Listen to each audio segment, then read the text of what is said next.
사람들은 자신의 생활 방식을 바꾸려 하지 않으면서 약이나 수술로 건강을 지킬 수 있다고 믿는다. 그래서 자신의 자연 치유력을 키우기 위해 스스로 노력하는 대신에 모든 책임을 남에게 맡긴다. 최고의 의사는 결국 나 자신이며 내 몸을 지키는 가장 강력한 무기는 나의 올바른 생활 습관과 스스로를 돌보겠다는 의지이다.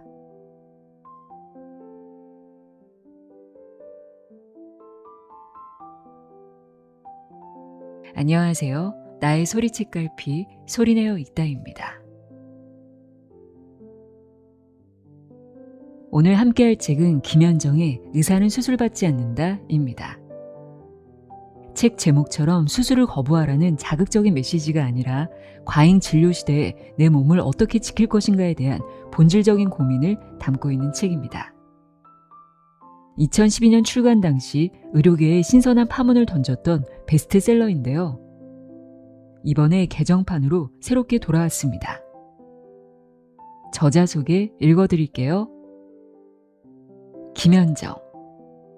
세브란스 최초 여성 정형외과 전문의이자 대한민국 1호 정형외과 교수를 지낸 정형외과 분야의 권위자다. 뉴욕 코넬대 의대 부속 특별수술병원 스포츠의학 펠로를 거쳐 아주대 의대 교수, 글로벌 제약사인 화이자 의학부장 및 존슨앤존스 메디컬 아태 총괄 의학감독, 서울시립 동부병원 병원장 등 의료 분야 전반을 경험하며 의사로서의 통찰력을 쌓았다. 현재 아톰 정형외과에서 환자 중심의 진료를 펼치고 있다. 이 책은 현명한 의료 소비를 돕는 가이드북이자 병원을 찾기 전 우리가 스스로의 몸을 어떻게 돌봐야 하는지 유쾌하게 전하는 건강 에세이입니다. 왜 의사들은 병에 걸렸을 때 일반인과는 다른 선택을 하는가? 저자는 이 질문을 시작으로 우리가 미처 몰랐던 의료계의 풍경과 건강 과몰입 현상을 따뜻하면서도 날카로운 시선으로 그려냅니다. 이를 통해 독자들이 현명하고 균형 잡힌 의료 소비를 하려면 어떻게 해야 하는지, 우리 자신의 힘을 일깨우기 위해선 어떤 태도를 갖고 어떤 선택과 실천을 할 것인지에 대해 생각하게 만듭니다. 그럼 지금부터 현직 의사가 들려주는 촌철살인 의료 사용 가이드, 의사는 수술받지 않는다 내용의 일부를 읽어드립니다. 귀 기울여 들어보세요. 세상의 모든 지혜를 읽어드리는 소리내어 읽다. 구독과 좋아요, 공유는 큰 힘이 됩니다. 시작하며 왜 의사는 다르게 선택하는가? 몇 해 전 은사님이 전립선 암을 진단받았다는 소식을 들었다. 그분은 우리나라에서 으뜸 가는 대학병원의 의료원장이었다. 원장실에 찾아갔을 때 선생님은 말없이 창밖의 교정을 내다보고 있었다. 때는 5월. 꽃이 진 커다란 벚나무에는 이파리마다 가득 물이 올랐고 멀리 별관병동과 의과대학을 잇는 언덕길에는 사람들이 분주히 오가는 모습이 보였다. 선생님은 평소처럼 활기차고 건강해 보였다. 새로 들어서게 될 병원 건축에 대해 말씀하실 땐 어린아이처럼 신나 보이기까지 했다. 우리는 어떤 의료적 상황이 닥쳤을 때 크고 작은 결정을 해야 한다. 고지혈증 약을 복용해야 할까 말까? 수술을 받아야 하나 마나? 복강경으로 받아야 할까? 아니면 로봇으로 받아야 할까? 항암 치료를 받아야 하나 말아야 하나? 이 중에는 간단하고 사소한 결정도 있고 생명이 달린 중대한 결정도 있다. 의사들은 자신이 환자가 되었을 때 어떤 선택을 할까? 이상하게도, 아니 어찌 보면 당연한 일이지만 의사들은 의료 소비에서 일반인과는 다른 선택을 보인다.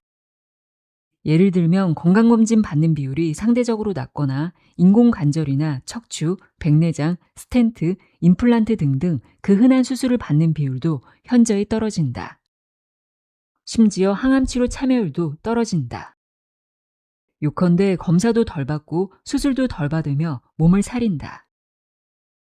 주위의 가족이나 친한 친구 중에 의사가 있어서 뭔가를 물어본 사람이라면 나의 이러한 지적에 공감할 것이다. 어떤 질문을 해도 돌아오는 대답은 거의 비슷하다.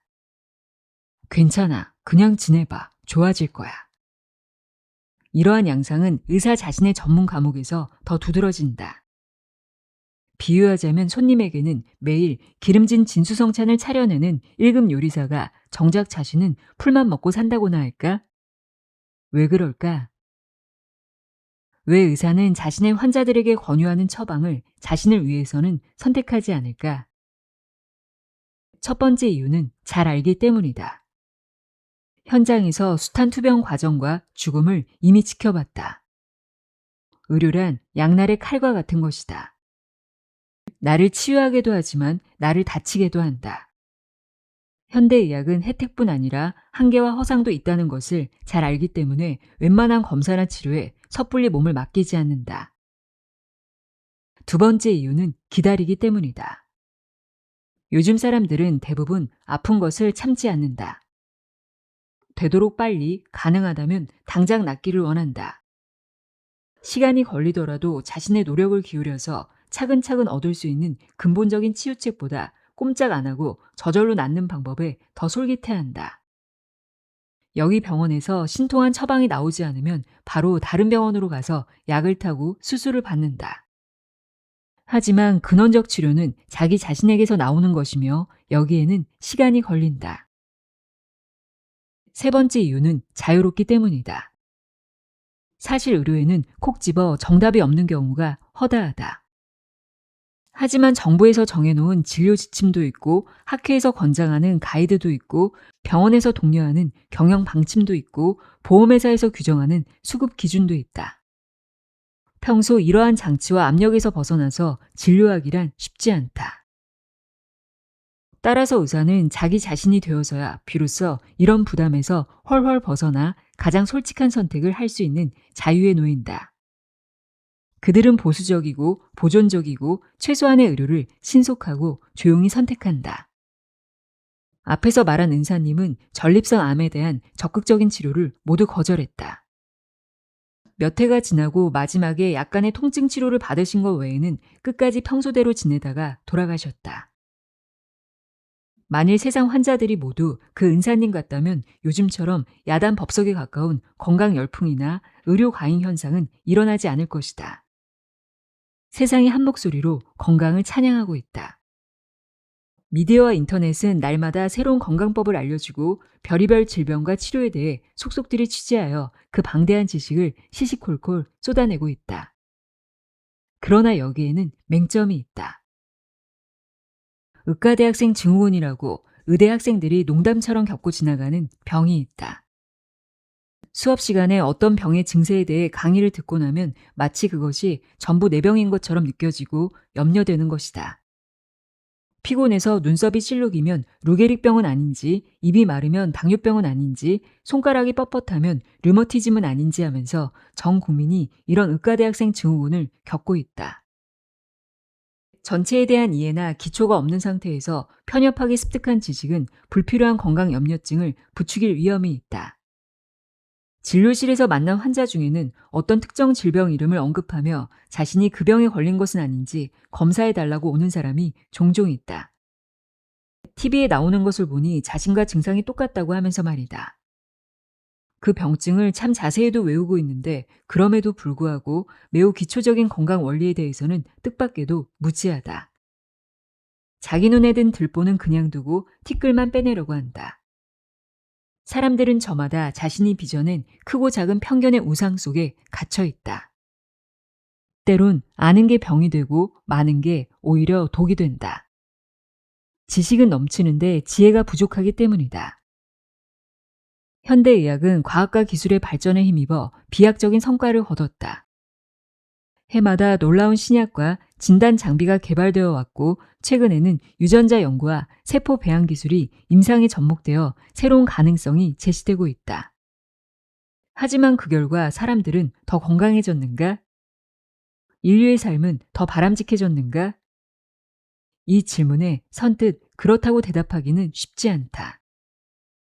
새로운 치료법이 등장하는 것보다 더 빠르게 새로운 질병이 등장한다.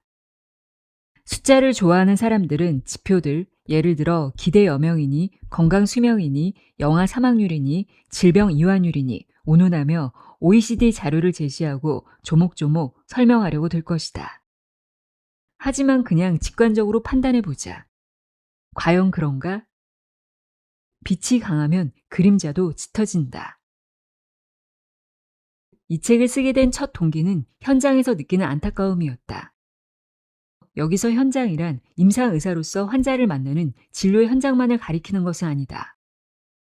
오히려 임상을 떠나 글로벌 업계 현장에서 일하는 동안 더 뜨거운 느낌이 있었다. 아, 이런 것이었구나. 진료 현장에서는 매일의 일과에 코박고서 환자들과 씨름 아닌 씨름을 하는 통에 보지 못했던 보이지 않는 손들의 움직임을 그제야 비로소 보게 되었다. 의료계의 현상을 이전과는 다른 프리즘을 통해 새롭게 돌아보았다. 의료계에서 당위이고 정설이라고 하는 것들이 어떻게 형성되고 어떤 인프라에 의해 어떻게 지탱되고 있는지, 마치 무대에서 연기만 하던 배우가 무대에서 내려와 비로소 무대 조명이며 무대 장치, 객석 등등 극장의 다른 공간을 알게 된 것과 같았다. 사람은 안타깝게도 건의와 당위에 너무 쉽게 복종한다. 이건 신뢰와는 다른 얘기다. 너무 순순하고 고분고분해서 시키는 대로 다 하다가 간도 빼주고 쓸개도 빼주는 수가 있다. 반대로 너무 얕고 아는 게 많아서 절대 속지 않을 것처럼 구는 사람도 거꾸로 자신을 진정으로 위하는 권유를 무시하다가 때늦은 후회를 하기도 한다. 감히 의료 무용론을 펼치는 것은 아니다. 의료는 우리에게 삶의 고통을 덜어주고 활동성을 높여주고 마음의 행복을 더해줄 수 있는 귀한 일이다. 다만 어떻게 하면 이 의료를 사람들이 왜곡 없이 건강하고 지혜롭게 사용할 수 있을지 그 선택에 관해 고민했다. 이 책은 그 고민의 결과물이다. 불안 권하는 사회. 결핍에서 풍요로. 결핍시대. 어린 시절의 기억은 긴긴 골목길에서 시작된다. 가게 앞을 시작으로 몇 걸음 가면 혜진이네 집, 더 가면 수세미 주렁주렁 열려있던 태진이네 집, 또 몇 집 지나면 대문이 2개 달려있던 본진이네 집, 또 더 가면 맹진이네 집, 거기서 더 들어가면 우리 집이 있었다. 우리 집이 골목의 끝은 아니었다. 더 들어가면 선현이네 집도 나오고 은진이네 집도 나온다. 숨은 달린 굴다리 아래를 지나 능수버들 우거진 한강변 모래밭이 나올 때까지 길은 기억을 따라 실타래처럼 꾸불꾸불 이어진다. 우리가 늘 모이는 공터가 있었다. 숨바꼭질, 다방구, 1, 2, 3, 4, 망치기, 땅 따먹기, 두꺼봐 헌집 줄게 새집다오, 여우야 여우야 뭐하니, 우리 집에 왜 왔니 왜 왔니, 무궁화 꽃이 피었습니다. 해가 떨어질 때까지 지칠 줄 모르고 숨이 넘어가도록 까르르 웃어대며 소리치며 뛰어다녔다. 땅에다 그리고 파고 짓고 쌓아가며 플라스틱 장난감 하나 없었지만 우리는 흙장난 하나만으로도 심심할 틈이 없었다. 내가 국민학교에 들어가던 해 우리 집은 정든 골목을 떠나 새로운 골목으로 이사를 했다. 새 골목에서도 어김없이 새로운 공터를 찾아내고 또 똑같이 놀았다. 어느 날 놀러 갔던 동생이 엉엉 울면서 다리를 질질 끌고 집으로 돌아왔다. 정강이 정면에 녹슨 대못 하나가 섬뜩하게 박혀 있었다. 공터에 집을 짓고 있는 공사장 가까이에서 놀다가 다친 것이었다. 어서 빨간 약 갖고 와라. 야단칠 겨를도 없이 식구들은 일사불란하게 서둘러 움직였다. 나는 서랍에서 약을 꺼내왔고 아빠는 다리 박힌 못을 붙잡고 힘껏 뽑았고 엄마는 상처에 약을 쏟아부었다. 병원에는 가지 않았다. 얼마 후 상처 위엔 검은 딱지가 앉았고 한 달쯤 지나자 조그만 못자국만 남기고 상처는 나아버렸다. 그리고 지금은 그 흉터마저 희미해져 거의 보이지 않는다. 돌이켜 생각해보면 아찔하다. 동생은 파장풍에 걸려 목숨이 위태로울 수도 있었고 급성 골수염에 걸려 다리를 수술받아야 했을 수도 있었다. 지금이라면 어떨까? 둘러엎고 병원에 갈 거고 아마도 여러 가지 첨단 치료를 받을 것이다. 그렇지. 깁스도 할 것이다. 하지만 그 시절에는 빨간 약이 만병통치약이었다. 누구는 모기에 물려도 발랐고 누구는 소화가 안 되어 배가 아파도 발랐다. 한 번 묻으면 피부가 벗겨질 때까지 절대 지워지지 않는 그 붉은 자국을 너나 없이 부적처럼 지니고 다녔었다. 모든 것이 부족하고 결핍했던 시절에는 별다른 선택의 여지가 없었기 때문에 오히려 해답이 항상 단순하고 명쾌했다. 낫거나 죽거나. 풍요시대. 결핍은 점점 풍요로워졌다. 그리고 풍요가 과잉으로 탈바꿈하는 데에는 시간이 얼마 걸리지 않았다. 2008년에 제작된 EBS 다큐멘터리 감기에 보면 머리가 아프고 맑은 콧물이 난다고 말하는 연출된 가짜 환자가 등장한다. 그 가짜 환자는 먼저 여러 군데 한국 의사를 찾아가 진료를 받고 처방을 받는다. 다음엔 네덜란드, 독일, 영국, 미국으로 날아가 각 나라의 의사를 만나 똑같은 증세로 진료를 받는다. 실험 결과 드러난 사실은 한국 의사 다수가 서양 의사들에 비해 감기 치료에 약을 과도하게 많이, 그것도 항생제를 포함해서 자주 처방한다는 것이었다. 이 실험은 함께 고려되어야 할 여러 가지 중요한 변수를 놓치고 있고 설계 자체가 정교하지도 않았지만 그런 맹점에도 불구하고 우리나라 의료 현황의 씁쓸한 일면을 잘 보여주었다. 코믹한 설정에 웃음이 터져 나오면서도 한편으로는 보는 내내 마음이 불편했다. 왜 달랐을까? 사람의 몸과 감기라는 질병은 같은데 왜 21세기 한국에서는 감기가 네덜란드, 독일, 영국, 미국과는 다르게 치료되어야 하는 것일까? 한국의 특수한 정황에 관한 이야기가 이어진다. 의료제도, 사람들의 정서 등등. 모든 사회는 각기 독특한 제도와 관습, 가치관, 사회적 합의, 시대 정신을 지니고 있다. 감기라는 병이 가는 의미도 이에 따라 달라진다고 한다. 거기에는 분명 존중해야 할 이유가 있을 것이다. 하지만 설명이 변명처럼 들린다면 변하는 것과 변하지 않는 것. 변하지 않는 것. 행동 양식은 변하지 않았다. 사람들은 자신의 생활 방식을 바꾸려 하지 않으면서 약이나 수술로 건강을 지킬 수 있다고 믿는다. 그래서 자신의 자연 치유력을 키우기 위해 스스로 노력하는 대신에 모든 책임을 남에게 맡긴다. 또 불안해지면서 귀가 얇아져 쉽사리 권위에 맹종하는 수동적 태도를 보인다. 그러다가 공포와 이기심이 극에 달하면 광기와 폭력을 드러낸다. 정신세계에서 노예 생활을 하는 사람은 어느 시대에나 변함없이 존재한다. 우리에게 이런 일이 일어난 것은 그럴 수밖에 없다. 왜냐하면 우리는 자신의 좋은 건강을 위해 진정으로 필요한 것이 무엇인지 알려고 하지 않기 때문이다. 우리는 다른 사람의 발로 걷고 다른 사람의 눈으로 사물을 인식하고 다른 사람의 노력으로 살아간다. 자연의 소중한 선물과 생명의 기초를 잃어버렸다. 남은 것이라곤 사치품뿐이다. 로마 시대에 쓴 글인데도 2000여 년 세월의 간극이 느껴지질 않는다.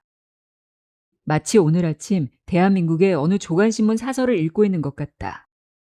시대가 변하고 문화가 달라져도 사람들의 심리와 행동 양식에는 변함이 없다. 우리 몸은 변하지 않았다. 또 변하지 않은 것은 치유에 있어서 우리 몸의 세포들이다.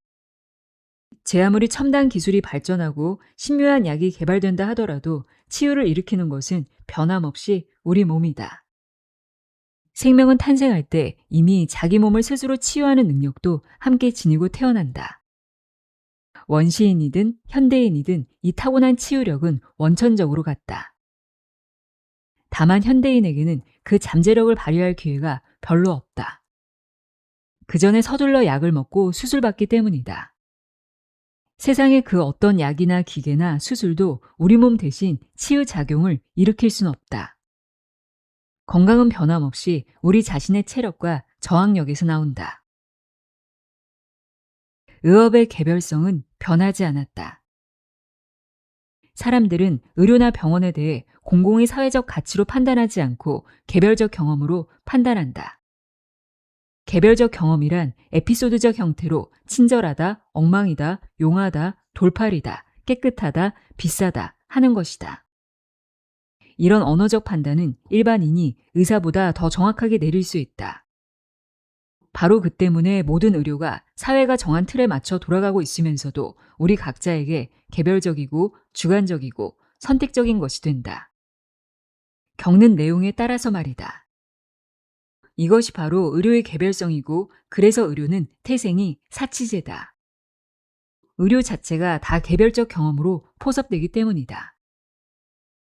우리는 여전히 흰 가운을 입은 의사와 1대1로 마주 앉아 눈을 맞추며 자신의 증세를 얘기한다. 1000년 전에도 그랬듯이 환자를 한 사람 한 사람 만나서 들어주고 얘기 나누고 진찰하고 상처를 매만지고 감싸는 의협의 전통에는 변함이 없다. 산업혁명은 일어났지만 의협혁명은 일어나지 않았다.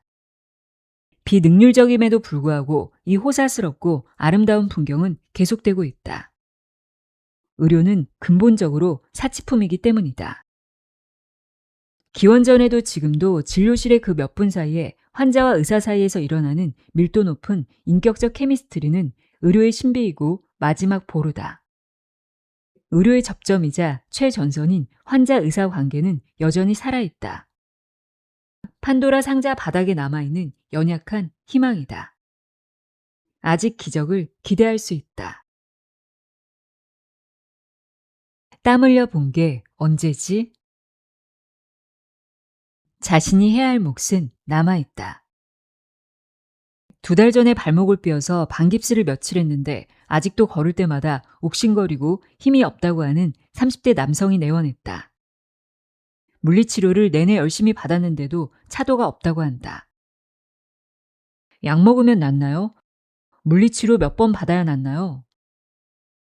관절을 진찰해 보았지만 인대에는 별다른 이상 소견은 없고 다만 그동안 다리를 덜 써서 발목이 많이 약해져 있었다. 관절 기능을 회복하는 운동치료를 시작했다. 운동치료란 자신이 직접 몸을 움직여서 해야 할 몫이다. 치료사가 처음에 도와주지만 환자 스스로 근육을 써서 움직여야 하는 치료다. 다른 사람이 내 손에 부채를 쥐어줄 수는 있지만 흔드는 것은 직접 해야 한다. 저절로 낫게 해주는 것은 이 세상에 없다. 낫는 것은 내 몸 자체의 힘뿐이다. 약도 수술도 물리치료도 깁스도 아니다.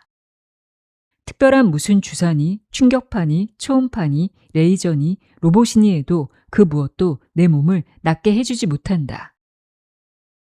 다만 내 몸의 세포가 일을 잘할 수 있도록 환경을 조성해주고 도와주는 역할을 할 뿐이다.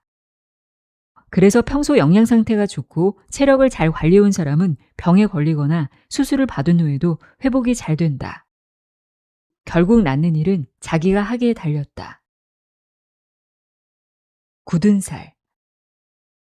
뭔가 시작하려면 굳은 살이 배기지 않고는 안 된다. 세스 고딘을 인용하면 새로운 일에 숙달되려면 반드시 겪어야 하는 길고 지루한 과정이 있고 여기에서 굳은 살이 생겨난다. 인생에서 해봄직한 가치 있는 거의 모든 일에는 제대로 된 성공적인 굳은 살이 필요하다. 테니스 선수의 손바닥, 해금 연주자의 손마디, 기타리스트의 손가락, 발레리나의 발가락 등 모두 처음에는 물집으로 시작해서 수련이 계속됨에 따라 굳은 살로 변해간다. 자기 몸을 돌볼 여유가 없다. 오래전에 한 개그맨이 바쁜 일정 속에서 어떻게 좋은 체격을 유지하느냐는 기자의 질문에 이렇게 대답했다. 시간이 나기를 기다려서는 운동을 못해요. 일부러 시간을 내서 운동을 해야 합니다. 안타깝게도 사람들은 운동에 대해 이러한 절실한 인식이 없다. 혹은 그럴 여유가 없다. 노동에 찌든 사람들 어찌 몸이 안 아프겠는가? 월든에서 헨리 데이비드 소로가 한 말을 빌리면 노동자는 참다운 온전함을 매일 유지할 여유가 없다. 정정당당한 대인관계를 챙길 여유가 없는데 만일 그렇게 하려 들다가는 그의 노동력은 시장에서 경쟁력을 잃게 될 것이기 때문이다. 어느 30대 초반의 남자, 목이 뻣뻣하고 아파서 병원에 왔다. 직업이 전기 설계자인데 종일 컴퓨터 작업을 한다고 한다. 노동부에 정부 사업을 따낸 대기업에서 하청을 받아 일하고 있다고 하는데 기한을 못 맞추면 다음번 하청에서 잘리기 때문에 늘 과로한다는 것이다. 젊은 남자인데 체중이 100kg이 넘고 척 보기에도 고도 비만이다. 운동도 하고 먹는 것도 좀 조절하라고 얘기를 했더니 집이 일터와 멀어서 버스를 여러 번 갈아타느라 하루 7시간을 출퇴근에 쓴다고 한다.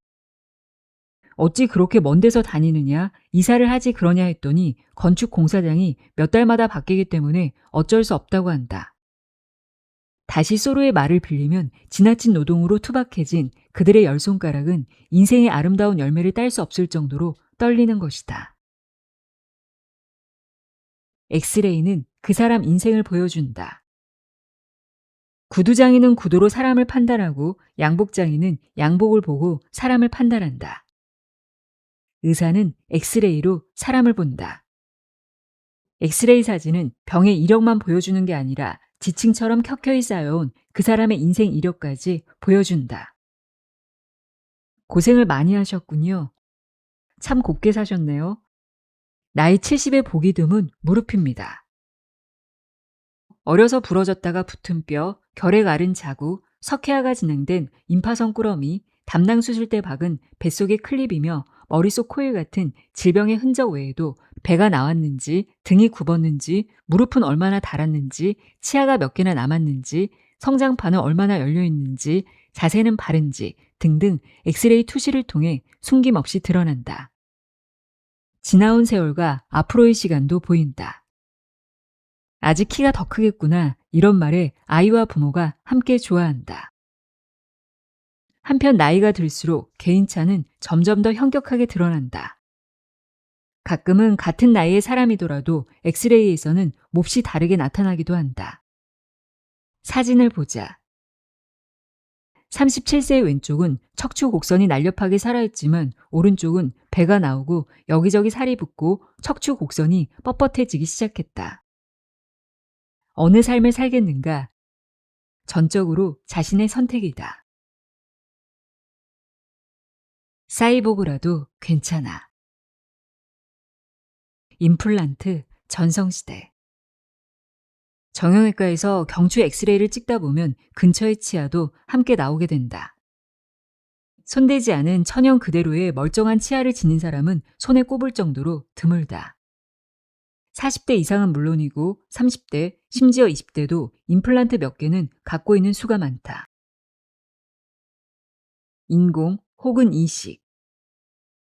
인공관절 치환 수술은 이미 전 세계적으로 규명되고 보편화된 수술이 되었다.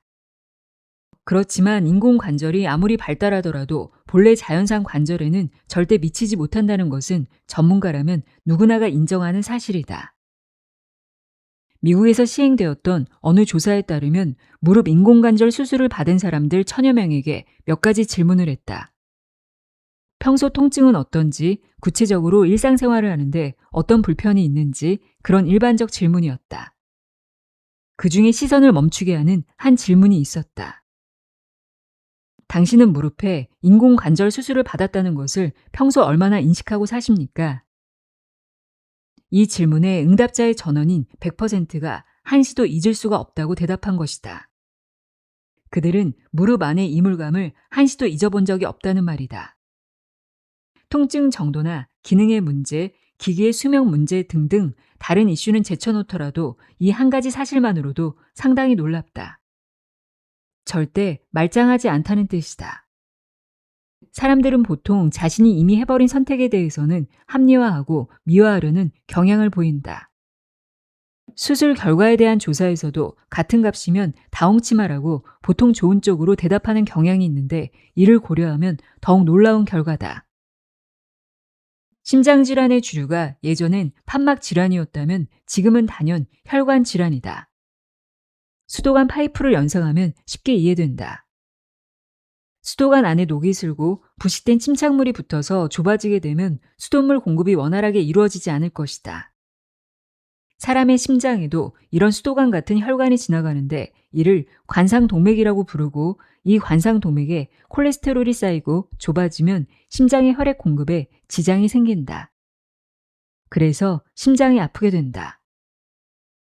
이렇게 망가진 혈관을 고치기 위해 흔히 시행되는 시술이 스텐트 삽입술이다. 이는 좁아진 부위를 넓히기 위해 스텐트라고 부르는 작은 관을 끼워 넣어 혈류량이 유지되도록 하는 시술을 가리킨다. 일종의 인공혈관이다. 자기 혈관으로 살다가 안 되면 스텐트를 끼우면 되는 세상이 되었다. 이가 아프면 갈아 끼면 되고, 다리가 아파도 갈아 끼면 되고, 심장 아프면 또 갈아 끼면 되고, 생각대로 하면 되고. 인공 디스크, 인공 판막, 인공 수정체, 인공 와우 혹은 콩팥 이식, 간 이식, 심장 이식 등 세상에는 인공과 이식이 넘친다. 하지만 인공에는 늘 한계가 있다. 갈아 낀다고 해서 말짱의 질이라는 것은 환상이다. 본래 자연산보다 더 뛰어난 것은 아직 없다. 일단 수술 후에는 돌이킬 수 없고 평생 감수해야 할 부분이 반드시 발생한다. 그런데 갈아 끼는 것을 요즘 너무 쉽게 생각하는 것 같아 안타깝다. 신중해야 한다. 보다 근본적으로 생각해보면 갈아 낄 수밖에 없는 처지에 내몰리기 전에 자기 몸을 어떻게 가꾸고 관리해 나갈지 스스로 각성해야 하지 않을까? 해답은 환자 자신이 갖고 있다. 수많은 달림이라는 외국 동화가 있다. 옛날 옛적 어느 바닷가 왕국에 10살 난 공주가 병이 났다. 공주의 소원은 달을 따달라는 것이었다. 공주의 아버지 왕은 온 나라에 공포했다. 달을 따오는 사람한테 많은 상을 주겠노라고. 그러나 영리하다는 사람들 모두 달은 너무 크고 너무 먼 곳에 있어서 따오는 일이 불가능하다고 했다. 어릿광대가 공주에게 달에 관해 물었을 때 공주는 달이란 엄지손톱보다 약간 작을 거라고 대답했다. 왜냐하면 엄지손가락을 들고 재어보면 꼭 손톱에 가려질 정도니까요. 그리고 창밖의 나무보다 높지 않은 곳에 있을 거라고 한다. 왜냐하면 나무 꼭대기의 가지에 걸릴 때도 있으니까요. 무엇으로 만들어져 있을지 물으니 또 대답한다. 당연히 금이지요. 저렇게 금빛으로 빛나잖아요. 그래서 공주의 말대로 엄지손톱만한 동그란 금목걸이를 만들어다 주었더니 공주의 병은 씻은 듯 다 나았다. 그러나 왕의 걱정거리는 사라지지 않았다. 왜냐하면 밤이 되어 달이 다시 떠오를 테고 그러면 공주는 가짜 달이라는 것을 알고 또 병이 날 것이기 때문이다. 이번에도 영리한 사람들은 제대로 된 해결책을 내놓지 못한다. 어릿광대는 또 공주에게서 해답을 찾는다. 달을 따다 공주님 목에 걸어드렸는데 어떻게 하늘에 또 달이 떴을까요? 공주는 방긋 웃으며 대답해준다. 바보, 그것도 몰라요? 이빨이 하나 빠지면 또 새 것이 나잖아요. 짐승이 뿔을 잃으면 또 새 뿔이 나잖아요.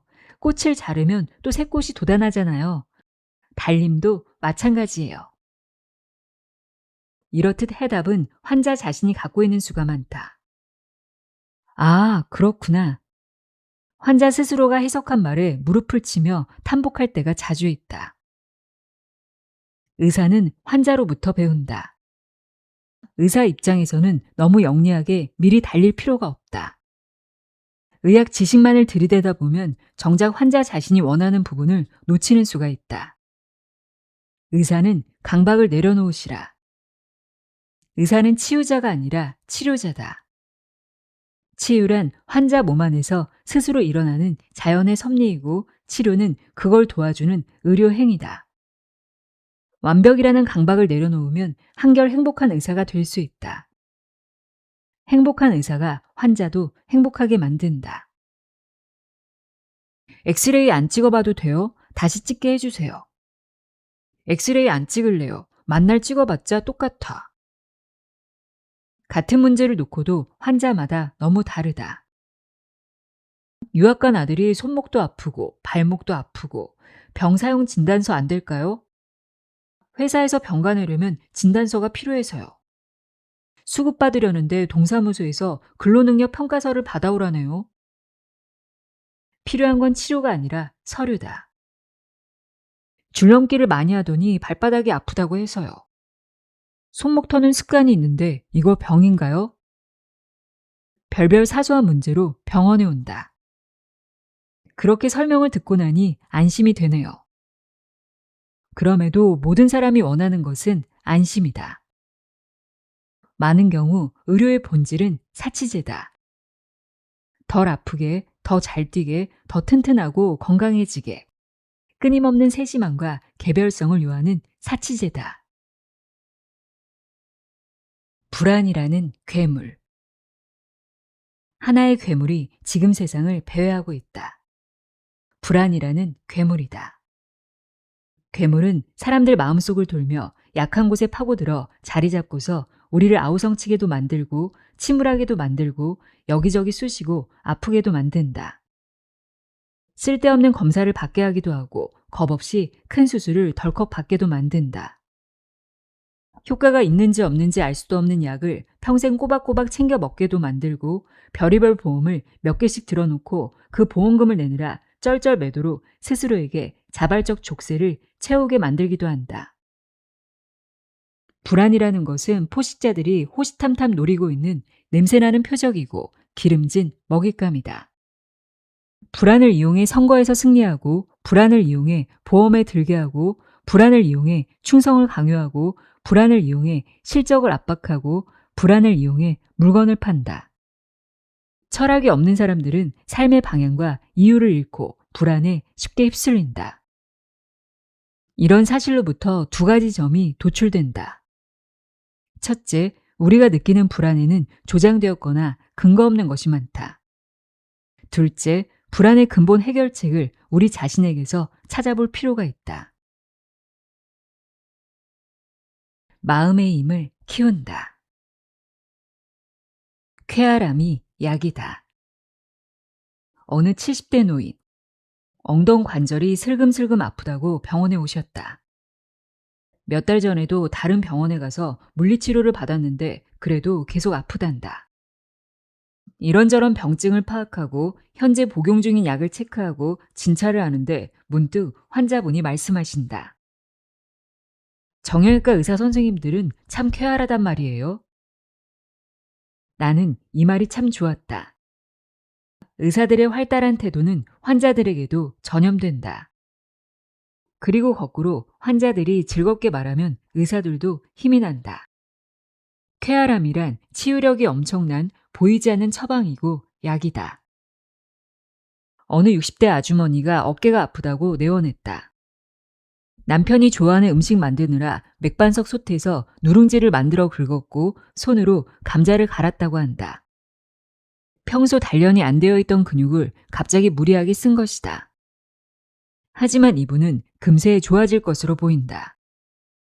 아픈 얘기를 하면서도 연신 웃음을 터뜨리고 있고 무엇보다도 부부 금실이 좋으니까. 그런가 하면 찡그린 얼굴의 환자들도 있다. 통증에 대한 그들의 사연을 듣고 있노라면 아파서 찌푸린 것인지 찌푸리고 살다 보니 아프게 된 것인지 닭이 먼저인지 달걀이 먼저인지 가늠이 안 된다. 얼굴에 난 아파요, 난 불행해요 라고 써붙이고 다니는 것 같다. 병명은 불행이다. 이들에게 쾌활함을 처방할 수 있다면 얼마나 좋을까? 그러나 이 약은 주고 싶다고 주사기로 찔러 넣어줄 수 있는 것이 아니다. 자신이 그렇게 되겠다고 마음을 가져야 하는 것이다. 마음의 평정심을 즐겁게 유지하려면 의식적인 노력이 필요하다. 철학적 얘기처럼 들리지만 참 중요한 요소다. 몇 가지만 짚어보자. 첫째는 주위에서 벌어지는 일에 대해 약간은 둔감해지는 것이다. 공감은 하되 그 희노애락의 드라마에 너무 깊이 빠져 내 본성이 함께 매몰되지 않도록 경계해야 한다.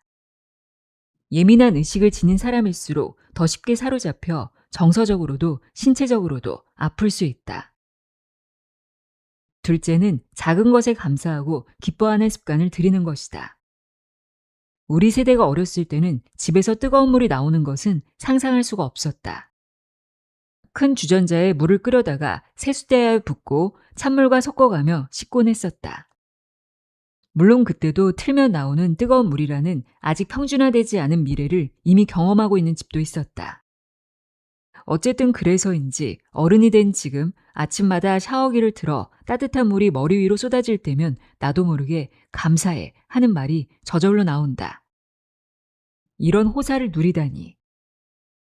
뜨거운 물이 절대 당연한 것이 아님을 잘 알기 때문이다. 감사한 일은 너무나 많다. 내 다리로 걸어 다닐 수 있어서 감사해. 내 눈으로 찬란한 아침 햇살을 볼 수 있어서 감사해. 거르지 않고 똥을 잘 눌 수 있어서 감사해. 사소한 일상에 감사하면 마음이 너그러워지고 느긋해진다.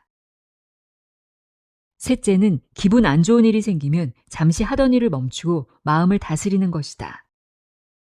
사람마다 자신만의 해소법이 있을 것이다. 소리를 지른다든지 술에 취하도록 마신다든지 왕창 수다를 떤다든지 쇼핑하러 가서 지른다든지 하는 것들이다. 하지만 이렇게 폭발적이고 소모적인 방법은 자주 사용할 수 없다. 보다 정적이지만 효과적인 방법이 있다. 잠시 창밖을 내다본다. 먼 산 풍경이나 날씨에 혹은 거리를 종종거리며 지나가는 사람들에게 잠시 눈길을 주며 심호흡을 한다. 평소 좋아하는 경구나 작은 일화를 하나 떠올린다. 솔로몬 왕은 기쁜 일이 있거나 힘든 일이 있을 때마다 이 또한 지나가리라 라는 세옹지마식 문장을 떠올리면서 마음을 다스렸다고 한다. 나는 아시시의 프란시스코 성인의 완전한 기쁨을 생각한다. 그러면 마음이 잔잔하고 겸허해진다. 병에 대한 인식. 의학 용어 중에 인사이트라는 말이 있다. 흔히 병에 대한 인식인 병식, 깨달음, 통찰 등으로 번역된다. 인사이트는 자신의 상태를 인지하는 것이다. 병증에 관한 의사의 해석이 아, 그렇구나. 이래서 내가 아픈 거구나. 맞아. 이렇게 환자의 깨달음으로 이어지면서 자신의 상태에 대한 전후 맥락을 이해하게 되면 여기에서부터 치료 효과가 나타나기 시작한다. 가장 기초적이고도 공이 드는 어려운 과정이다. 어떤 때에는 쉽게 한두 마디로도 도달되지만 어떤 때는 몇 번이고 우여곡절을 겪어야 하는 경우도 있다. 이 과정을 너무 서둘러서 의사의 속도대로 진행하면 반발이 생겨서 환자가 오히려 화를 내기도 한다. 환자 개개인의 속도에 맞추는 것이 핵심이다. 인사이트 없는 환자에게는 어떤 명약도 수술도 소용없다. 장님 코끼리 만지기에서 다리를 만진 사람은 코끼리가 기둥 같다고 할 것이다. 몸통을 만진 사람은 벽 같다고 할 것이다. 귀를 만진 사람은 얇고 편평하다고 할 것이고 코를 만진 사람은 기다랗고 주름진 원통이라고 할 것이다. 이때 누군가 코끼리의 전체 모습을 알려주고 그 장님이 어디를 만진 것인지 설명해 준다면 이 사람에게는 비로소 코끼리와 자신의 위치에 대한 올바른 인사이트가 생기는 것이다. 일단 인사이트가 올바르게 성립되면 나 자신이 뭘 해야 할지를 깨닫게 된다. 남의 탓을 멈추고 실용적인 해법을 찾아 움직이고 실천하게 된다. 아, 살을 빼야겠구나. 그만 먹어야지. 운동을 제대로 해봐야겠는걸. 등을 펴고 자세를 바르게 해야겠어. 속상한 생각은 그만 잊어야지. 이런 주도적이고 적극적인 행동의 변화로 연결된다. 둔감함이 필요해. 긍정이 항상 바람직하진 않다. 억지로 쥐어짜서 나온 자연스럽지 않은 긍정의 과잉은 오히려 강박과 좌절, 더 큰 불안을 불러온다. 긍정의 강박이라는 모순에 빠지는 것이다. 우울한 일이 있다면 잠시 마음껏 우울해하고 화가 난다면 화를 표현하는 것이 건강한 태도다. 시대마다 그 시대에 고유한 질병이 있다. 한병철은 피로사회에서 이렇게 말한다. 머뭇거리는 능력, 중단하는 능력, 심심함 등의 오래된 가치를 잠시 피력하며 우리에게 잊혀가는 그런 능력이 필요하다고 얘기한다. 와타나베 주니치는 둔감력에서 둔감한 사람들을 예찬한다. 예를 들어 비난의 말을 들어도 건성으로 예 하며 한 귀로 흘려버리는 사람, 나쁜 일이 일어나도 바로 잊어버리는 사람, 언제 어디서라도 잠을 잘 수 있는 사람, 음식을 까탈스럽게 가리지 않고 먹는 사람. 이런 둔감한 사람들이 정신적으로 더 건강하고 따라서 몸도 더 건강하게 살 수 있다고 주장한다. 그리고 세상을 행복하게 살기 위해서는 예민함의 함정에 빠지지 말고 이렇게 둔감해지라고 권한다. 망각 또한 커다란 치유의 힘이 작동한다. 예를 들어 큰 충격을 받은 사람이 일시적으로 그 사건에 대한 기억을 잃는 경우가 있는데, 이는 우리 몸이 자신을 보호하기 위한 방어 기전을 발동하여 기억과 의식 사이를 차단해 버렸기 때문이다. 만일 사람에게 잊어버리는 기능이 없어서 모든 것을 세세히 기억하고 축적하며 산다고 상상해 보자. 얼마나 힘이 들겠는가? 망각력은 축복이다. 받아들인다는 것.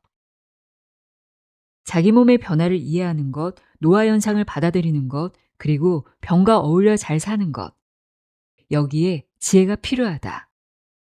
어떻게 내 몸을 이해하고 받아들일지, 어떻게 사이좋게 지낼지, 어떻게 자신의 태도를 재정립해 나갈 것인지를 생각하는 지혜 말이다. 초보 운전자는 커브길이 나타나면 당황한다. 하지만 운전을 계속하다 보면 점점 요령이 생긴다. 커브길에 들어서기 전에 속도를 줄인다. 핸들을 한 번에 확 틀지 않는다. 슬금슬금 구분길에 맞춰가며 조금씩 돌린다. 일단 커브의 흐름에 안착하고 나면 이제 속도를 내도 좋다. 내 몸 상태를 받아들이는 것도 이와 비슷하다. 하지만 누구라도 병에 걸리면 두렵다. 겁이 나고 걱정되고 침울해지는 것은 자연스러운 반응이다. 문제는 그 다음이다. 몸을 많이 움직인다. 사람은 동물이거든. 레지던트 1년차 가을에 한 달간 제1병원에 파견 근무를 나갔었다. 당시 은퇴하신 고령의 교수님이 일주일에 2번씩 그 병원에 나오시는데 모시고 회진을 돌곤 했었다. 한 번은 엉덩 관절을 수술받고 누워만 있는 사람에게 목발을 주고 일어서 걸으라고 하셨다. 그 환자 역시 나이가 많은 분이었는데 시름시름 앓고만 있었었다. 그러고 나서 며칠 후 복도에서 힘겹지만 걷기 연습을 하는 그 환자를 다시 만났는데 마치 딴 사람이 된 것처럼 몰라보게 활기가 넘쳤다. 교수님은 나를 돌아보며 말씀하셨다. 저거 봐라. 사람은 걸어야 한다. 눕혀만 놓으면 멀쩡한 사람도 죽어간다. 사람은 식물이 아니라 동물이거든. 정형외과 교과서에는 사람은 골반에서 나서 골반으로 간다는 말이 있다. 태어날 때 엄마의 골반에서 태어나서 죽을 때 골반의 엉덩이 주위 골절로 죽는다는 것을 가리킨 말이다. 나이가 들면 뼈가 약해져서 조금만 넘어져도 엉덩이 주위에 골절이 잘 생기는데 이것이 사람을 눕혀놓게 되고 결과적으로 죽음의 발단이 되는 수가 많기 때문이다. 걷지 못하고 누워만 있게 되면 전신이 약해지고 주요 장기의 기능이 떨어지고 결국은 죽게 된다. 아파도 걷는다. 근골격계 통증성 질환의 경우 너무 아껴서 병이 되는 경우가 많다. 우리 몸은 자꾸 디디고 써야지만 녹슬지 않고 쌩쌩 도는 엔진과 같다. 근육도 관절도 심장도 마찬가지다. 다를까봐 두려워서 아껴두다가는 어느 날 꼼짝도 못할 만큼 망가져 있을지 모른다. 예를 들면 다리가 골절되는 바람에 한동안 수술이나 깁스를 하고 목발을 짚고 다녔던 사람이 있다고 하자. 뼈가 제대로 다 붙더라도 이 사람의 다리는 분명히 아플 것이다. 왜냐하면 다리를 안 쓰는 동안 뼈에서는 미네랄 성분이 모두 빠져나가 버리고 근육도 쪼그라들기 때문이다. 다시 디디려고 하면 아픈 것이 당연하다. 그런데 아프다고 안 쓰면 미네랄도 더 빠져나가고 근육도 더 쪼그라든다. 그러면 점점 더 아프다. 이건 뺑뺑이 도는 악순환의 시작이다. 악순환의 꼬리를 깨고 선순환으로 돌리는 출구는 단 하나다. 아파도 조금씩 자꾸 디디는 것이다. 중력을 받으면 우리 뼈는 다시 미네랄을 모으기 시작한다. 근육도 일을 시작하면 다시 기지개를 켠다. 그럼 덜 아파진다. 그럼 더 세게 디딜 수 있다. 이때부터는 선순환으로 돌아선다.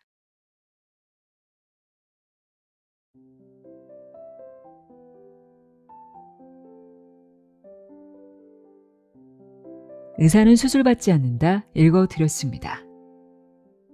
과잉 진료 시대에 내 몸을 어떻게 지킬 것인지에 대해 생각해보게 만드는 책이었습니다. 약보다 귀한 여러분의 자생력을 믿어보세요. 오늘도 함께해 주셔서 고맙습니다.